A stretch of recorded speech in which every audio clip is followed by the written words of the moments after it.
तो तुम लोग कुछ हो रहा क्या?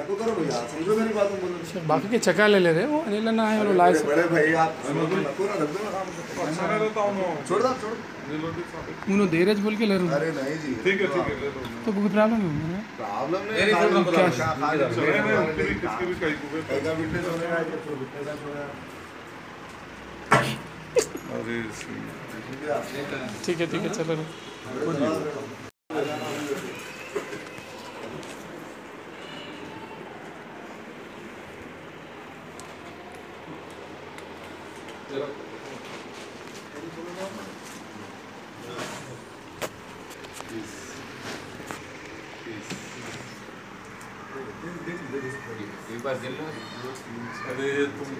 तुम कहीं को तो क्या हो रहा? पूरा लिए ना जी कहीं नहीं लिया भाई। अच्छा तुम लोग कहीं को ये हो रहे पैसे ले रहे तो वीडियो ले रहे तो क्या प्रॉब्लम?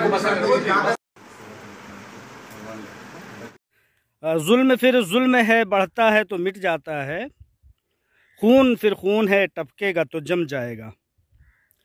अभी आप लोगों ने देखा कि एक तबका जो है कुछ लोगों का, कुछ ब्लैकमेलरों का, कुछ डिपार्टमेंटल ताकतें हासिल होने के बाद ख़ुद को इंसानियत के ज़ुमरे से हटा करके अपने आप को फ़िरौनों के ज़ुमरे में शुमार कर देने वाले लोगों का आपने देखा कि वो कुछ चीज़ें तकसीम कर रहे हैं, ज्वेलरी, पैसे और इस तरह की चीज़ों को आपस में तकसीम कर रहे हैं। ये हैदराबाद के वही लोग हैं जो आलमा डॉक्टर नौहरा शेख साहिबा को गिरफ्तार करने के बाद हीरा ग्रुप ऑफ कंपनीज के तहत आने वाली तमाम तर जायदादों पर कब्जा करने के लिए पूरी तरह से मुस्तैद थे। कहीं मेंबर पार्लियामेंट लगा हुआ था कुछ चीज़ों पर कब्जा करने के लिए, तो कहीं एमएलए और कॉरपोरेटर और कुछ पुलिस डिपार्टमेंट के लोग जायदादों पर कब्जा करने की पूरी कोशिश कर रहे थे। ये तो एक झलक है जो आप लोगों ने देखा। मैं आप लोगों को बताऊं कि जिस वक्त हीरा ग्रुप ऑफ कंपनीज की सीईओ ज़ेर हजारसा थी और लीगल कार्रवाई चल रही थी, तो मैं भी एक छोटा सा रुकन होने की हैसियत से कहीं ना कहीं लीगल टीम के साथ मैं भी था। उस दरमियान में एक ऐसा फ़ोन कॉल दस्तयाब होता है और कहता है कि आपके लीगल कार्रवाइयों में हम भी मदद करेंगे, आप आकर के मिलिए। खैर उस वक्त लीगल टीम के सरवा जो थे सलीम भाई दुबई, उन्होंने कहा चलो देखते हैं।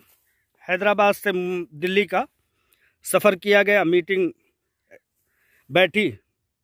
मुझे उस मीटिंग में जाने की इजाज़त नहीं दी गई, लेकिन कौन साहब थे वो मीटिंग में बैठने वाले? कुछ दिल्ली के लोग थे जो उस वक्त हुकूमती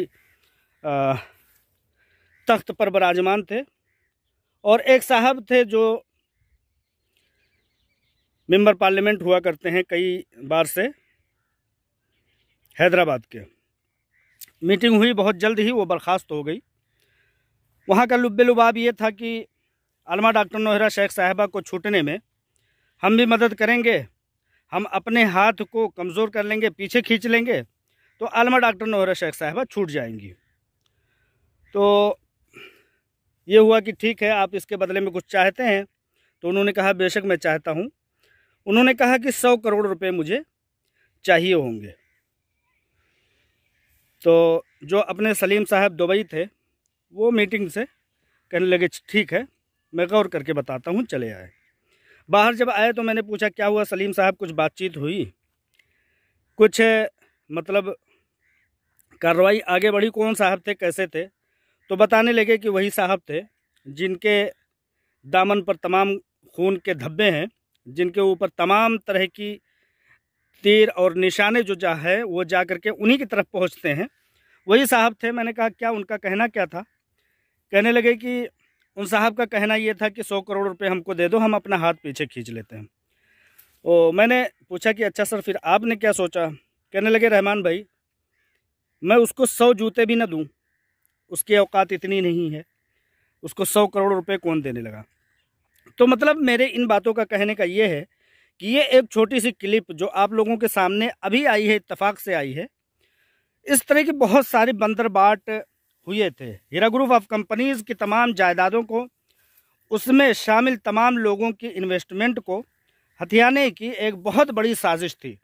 मैं आप लोगों को बताऊं, जो दूर दूर से मुझे खबरें पहुंची हैं वो ये पहुंची हैं, उसमें से चंद एक आप लोगों के सामने मैं रखना चाहता हूं। आलमा डॉक्टर नौहरा शेख साहिबा जब दौरान गिरफ्तार थीं, उस वक्त लोग आ करके अपने अपने मुतालबात मनवाने के लिए कोशा थे। मिसाल के तौर पर आलमा डॉक्टर नौहरा शेख साहिबा को आकर के लोग ऑफ़र देते थे कि भाई आप मेरी ये शर्त मान लो, आपको निकलने में हम मदद करेंगे। कौन थे वो? इन्हीं के लोग थे, यही लोग थे जो इनको फंसाने में आगे आगे थे।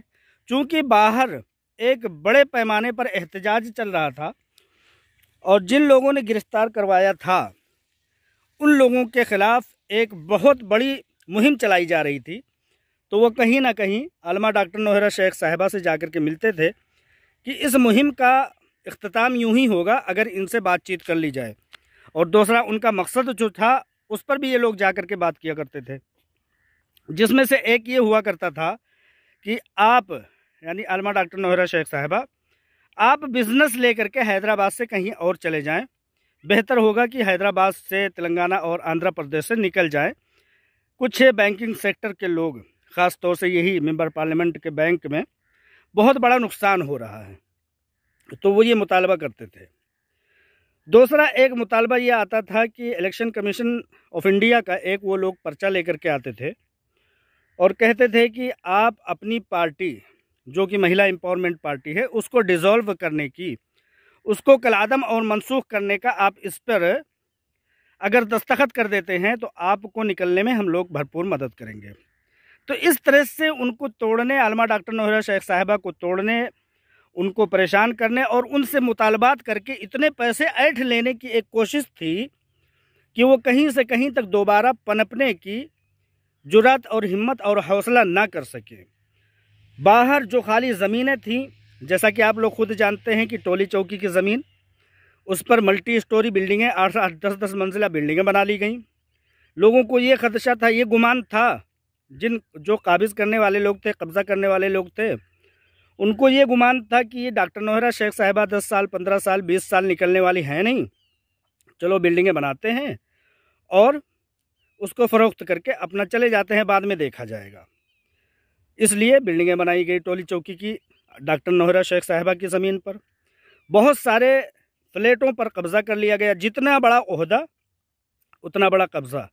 अगर कोई कमिश्नर था तो वो बड़ी से बड़ी बिल्डिंग पर अपना दावा ठोंक रहा था।